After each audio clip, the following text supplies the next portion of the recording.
Huge controversy rages over the grant of a Padma Award to singer Adnan Sami, who's joining us on this broadcast. He'd hoped when we set up this conversation that he'd be joining us to celebrate the award that's been given to him by the government of India. But as very often things are with Adnan Sami, there's been a backlash as well. So before we get to that backlash, I want to just take a moment to cherish and celebrate this award. Adnan Sami, congratulations. How does it feel to now be a Padma awardee? Thank you very much. It feels top of the world. It feels wonderful. It feels extraordinarily gratifying and extremely humbling. I don't know about anything else, but nothing is going to stop my celebrations, and I'm going to just carry on celebrating. So how have you celebrated? Is this something you were building up for? Were you set for this? Were you expecting this? How have you been celebrating now that you're an official Padma awardee? No. You know, the thing is that sometimes the most beautiful things come to you when you least ever expect them. This was something that was completely not on my radar in any way. Yesterday, I suddenly got a phone call. Sorry, day before yesterday, I got a phone call saying that I got a message saying that, you know, a joint secretary from Ministry of Home Affairs would like to speak to you regarding an important matter. So I spoke to him and did not have the least idea what he was going to say to me. And suddenly he said, "I'm Joint Secretary so-and-so, and it is my high honor that you've been conferred the prestigious Padma Shri award." And I was stunned. I was silent, which is a very rare thing with me. I normally am pretty much on my toes. And if I were a cartoon, my jaw would have dropped in complete shock. And so it took me a while to digest it, and I'm still sort of allowing it to settle into my system. It's the most incredible feeling for me and my family. You know, you're a man of words, you're a man of songs. What's the first song that came to your head, Adnan Sami, when you'd been told by the government of India that you've just won yourself a Padma Shri?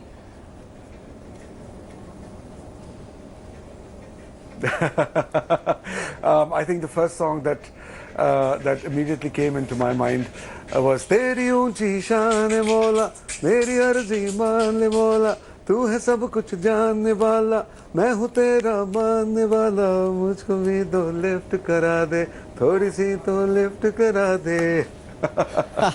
Now, let's come to some of the reactions. You've run into a bit of a storm with some Congress leaders who've questioned the fact that your father was a Kargil war veteran. Your father took on the Indian Army in wars, and despite that, Kargil, you've been given a Padma Award. How do you respond to these leaders? Well, first of all, it was not Kargil. My father was in the Air Force and was involved in the 1965 war. First of all, yes, of course, my father was a decorated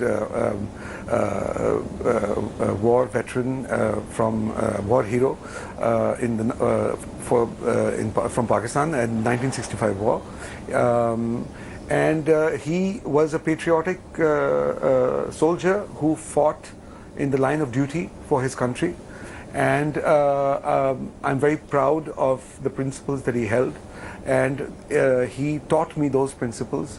He was patriotic for his country. And today I'm patriotic for my country. And to bring my father into this, first of all, it's very sad because, first of all, you are looking at a very, very coveted, prestigious, dignified award of India, and which is completely not anything. It has nothing to do with politics. It's to do with excellence in regardless of which field you may belong to, and it is given on merit to the recipient. And it is purely on the merit of the recipient, him or herself. My father has, of course, nothing to do with it. In any case, in which world are we living in where you are going to try and malign a son for something that his father did? It doesn't work that way anywhere in the world, neither over here. Similarly, my father cannot be held responsible for something which I have done. So the two things don't relate in any manner. So it's sad that that something as ridiculous and frivolous and irrelevant is being brought and staining the dignity of such a beautiful award. You know, to anyone in the Congress, especially when you are talking. Go on, complete.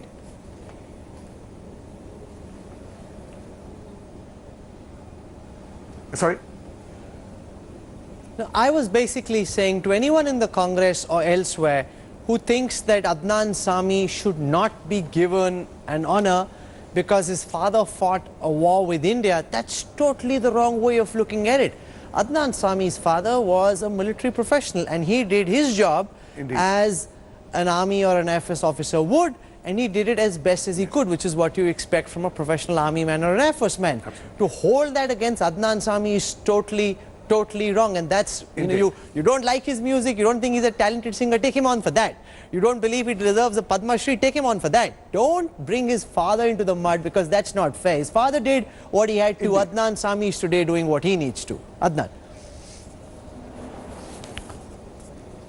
And most importantly, I got it for the field of art. And where are those voices today who chant the phrase that art has no boundaries, art is above all politics? Then what are you doing here? I'm not a politician, I'm a musician. I only distribute, give you love through my music. Right now, the very people who would probably be making criticisms and coming up with all these kind of allegations would probably go home tonight and have a drink and listen to my music and enjoy themselves. You know, the question that was asked by the Congress spokesperson when you won the Padma was that why an Indian soldier like Muhammad Sanullah is declared a foreigner through the NRC and the son of a Pakistan Air Force pilot is given a Padma Shri. Your contribution to society was being questioned, making essentially the point that how do you respond to the criticism that you've got this award because of your gungan or praising the current BJP government? Is this New India? That's the question that was thrown at you by a Congress spokesperson, Adnan. Well, you see, it's a very simple thing. If I don't look at it that this is BJP or Congress or I'm not a politician, I'm a musician. If my government, regardless of which politics they may belong to, if they do something nice, I'm going to appreciate it. Why wouldn't I appreciate it? And if there's something that I might not like, I will voice that as well. To hold that against me, what am I going to get from it? I mean, when you listen to a song and praise me, what am I going to get from you? You know, nothing.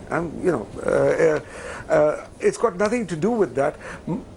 Them giving me or me praising them is not going to get me any extraordinary facilities of sorts. I just make music. That's it. You know, when you heard And all I'll these continue to make music, critics raining down on you, regardless of going who's back in to your power. vast repertoire of songs, what's the song you wanted to knock at your critics with?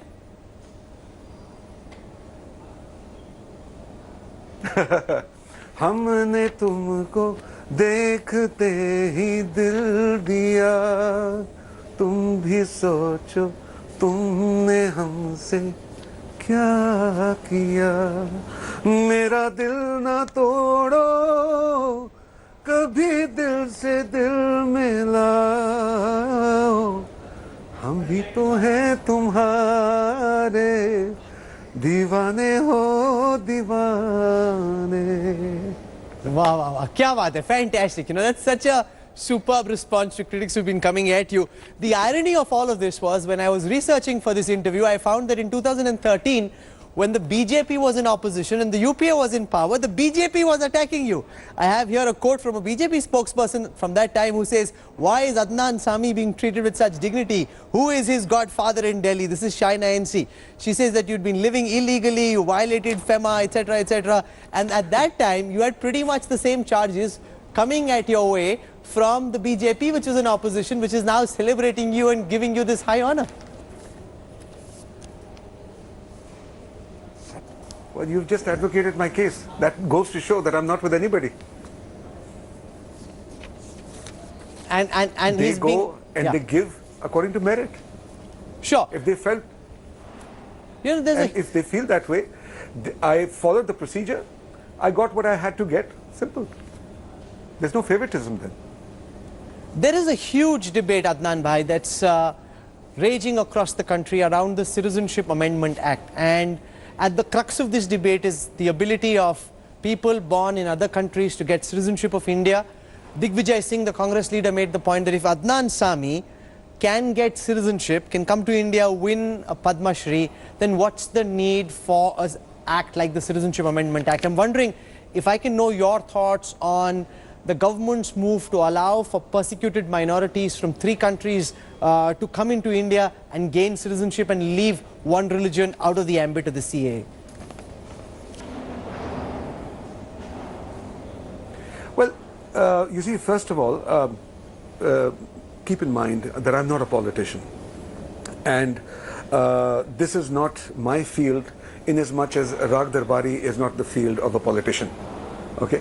So let's be clear about that. However, on the outset, all I have understood from this particular law is that they have just given a facility to those minorities coming from those particular countries which are theocratic countries where they are being persecuted, and have given them a process through which they can fast track their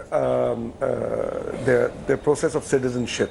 However, the process for Muslims or other religions is there, and it's been there since the 50s in the Act for them to acquire citizenship, and through which I got it. I got my citizenship, and but this particular act, the CAA, as I've understood, is basically to fast track the process, because it took me 18 years. A lot of people think that, oh, one day he woke up and he became an Indian citizen. Wow, amazing.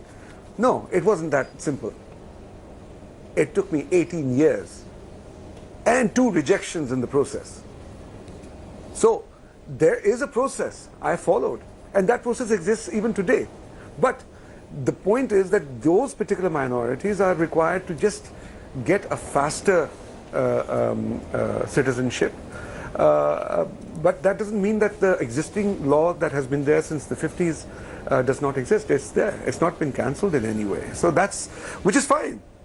I mean, if somebody requires quick assistance, this is like a quick solution, and I think that's good for those people who are being persecuted. Have you been following the protests at Shaheen Bagh and at the other mini pop-up Shaheen Baghs elsewhere? What's your message? Do you have a song or a message to the protesters at Shaheen Bagh?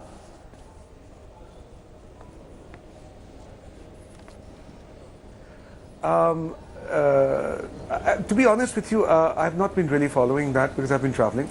But I just want to say a very simple thing, and I'm going to just say it from the heart, and that is that something, I've lived all over the world. I was born in England, and I've lived in different parts of the world because my father was an ambassador, so we traveled all over the world. It's one thing when you visit abroad and we go there as a tourist. It's another thing to live there. I've seen how people live there, and believe me, what we have here in India, which is why I chose India. I could have chosen any other part of the world. My wife is German. I could have chosen German citizenship. I could have been a Britisher. I could have been a US. But what we have here is something unique. We have a rich civilization, rich culture. We have diversity. We have warmth. We still have those amazing family values. We have all that which is keeping us apart from the rest of the world, which is why I chose this place. Don't mess with it. Don't destroy this. Don't take it for granted. The whole world is coming to us for inspiration. People come here to find themselves. People like Steve Jobs, even the Beatles came here to find themselves, to find their souls, because they were lacking that in the West. Don't take this for granted and don't destroy it. Value it. Love each other. And don't allow any force from anywhere to come and stir up your emotions and misguide you and then destroy this beautiful thing that you have, because this is unique. This is India. Don't mess with it. Well, that's a beautiful message. You couldn't have put it better, that what we have is truly unique. It must be cherished, it must be held on to, and no one should be allowed to disrupt the fabric that holds this country together. Adnan, while we're seeing a certain kind of reaction in India today, you're being celebrated, you're being, your achievements being cherished and feted, there's a whole complete different reaction in Pakistan, a country that's been, that's had lots of attacks at you on social media, elsewhere, where you're being called all kinds of names. So how do you deal with so much attack? Do you ever go through your social media handles? Are you even looking at these reactions? I wonder, because one thing to be attacked a certain way, you've got attackers coming at you from the opposite ends of the political spectrum.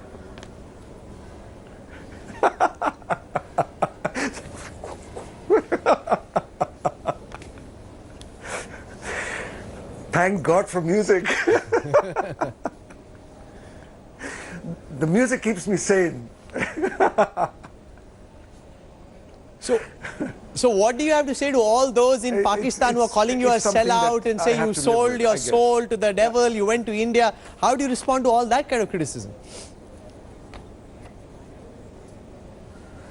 Well, I mean, I just simply say that, listen, if you want to call me a sellout, then the first person you want to call out as a sellout is Jinnah, because he sold out India to make Pakistan. So let's just leave it there. I'm wondering, I'm very, very curious to know, do you have a song that comes to your mind when you've got all this negative energy coming your way? How do you said you do it through music, how do you hit back? What's your best song to hit back at critics who are coming down on you and calling you all manner of names?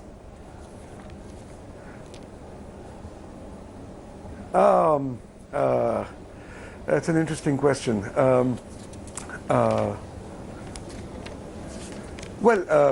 I think a song that would come into my mind for distracting me is a song that I now sing for my daughter Madina, and that is Ye zameen ruk jaye, आसमां झुक जाए, तेरा चेहरा जब नजर आए, हो तेरा चेहरा जब नजर आए. Ah, nice. How does life change after the Padma Shri, now that you're Padma Shri Adnan? And the best part is, and you know what the best part is? You know what the best part is? The best part is, all of these guys, all of these guys who troll me, I know that they love my music. That's the best part. That's true. I think the one very important point that you made was they'll be criticizing you and listening to your music, maybe I getting say one nice thing to them, because the moment I say one nice thing to any of those trollers, they suddenly come up to me and I say, I like that song of yours. I really like that song. If you like that song, why the hell did you come attacking me? So, Adnan Sami, it's a bizarre form of bondage love. How does life for you change after Padma Shri? How do you look at your association with India? How do you hope to build on this in time to come? And how does life change after being a Padma Shri awardee?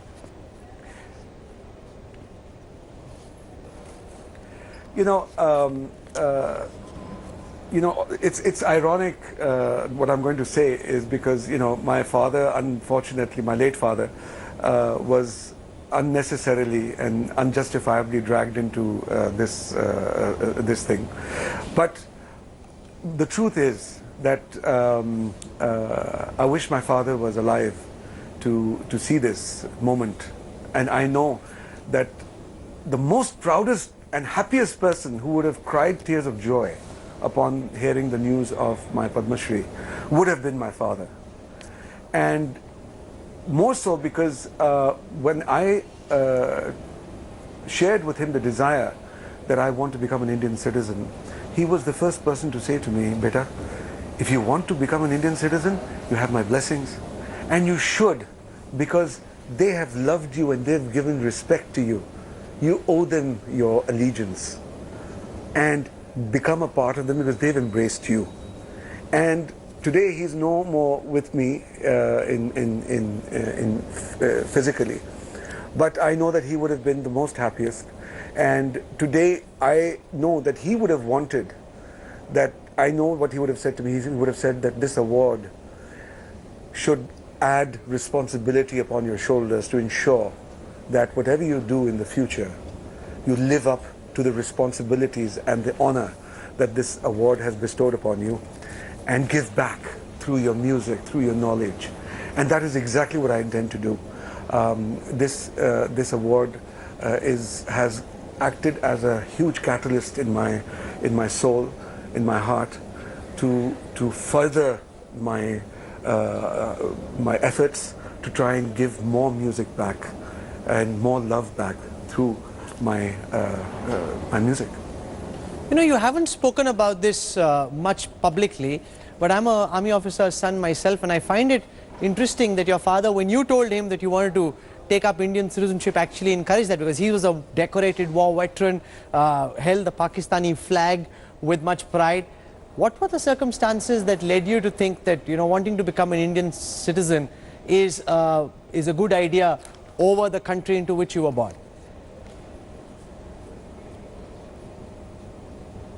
Well, I was born in England, first of all. And secondly, you need to understand that I have an old association with India because my mother's from Jammu originally. And so those roots can never be denied. And so I have always had a very, very close association with India all my life. My guru is Pandit Shiv Kumar Sharma ji. I learnt my Indian classical music from him. So my association with music is with India has been very, very close. I'll tell you a very interesting anecdote. My father, when he visited India, in fact, ironically also, my father passed away in Mumbai. You know, he died in India. So technically speaking, in 1942, he was born in India, because there was no Pakistan, and he died in India. So that is also something which is quite interesting as an anecdote. However, the interesting thing is that he also has been a huge lover of music, and was a huge admirer of Lataji. And he was the one who inspired me to become the first pianist to play Indian classical music on the piano. It was his thought. And he was the one who first introduced me to Ustad Amjad Ali Khan Sahab and made me hear Rag Durga from him. So when he was always associated with India, and he never had anything personal. He loved India. He was just executing a job which he was as a soldier, as you would understand, considering your father was also a soldier. So he never had anything personally against him, India. He loved India. His book, he wrote a book, Three Presidents and an Aide, and that book was released in India. And look at the coincidence, it was released by former Prime Minister I.K. Gujral Sahab. And so that is the reality of the situation. You know, it's a fantastic conversation we've had. And I always say this, anywhere across the world, if there are those who want to come to India, they can build a case, they can find they can build a case, they can work with the government in the process to get citizenship of our great country, then they should be welcomed with open arms. Adnan Sami, thank you so much. Do you have our producers are very keen to know if you have a concluding verse for them or a song for them as we wrap up this conversation. And I say, you know, he's been attacked by the BJP when they were in opposition. He's been attacked now by the Congress when they're in opposition. So that says a bit about him. Adnan Sami, we'll take a quick final song from you before we wrap this fascinating conversation up. Okay, so let's hope that everything cools down with a bit of rain. भीगी भीगी रातों में फिर तुम आओ ना ला रा दा दा दा दा दा भीगी भीगी रातों में फिर तुम आओ ना ऐसी बरसातों में आओ ना ओ ऐसी बरसातों में आओ ना. Adnan Sami, bahut khoob. Thank you so much for joining us and many congratulations on that big honor once again. That's Adnan Sami. You know, once he's won an award, you cherish the award. You don't like his music, turn the radio off, but don't attack him because that's not fair. He has won the award and he wants to celebrate it. And if you want to join that celebration, fantastic. Don't be petty at this time. Adnan Sami, thank you so much for joining us. We're slipping into a break. We'll have more for you on the other side when we come back. Stay with us.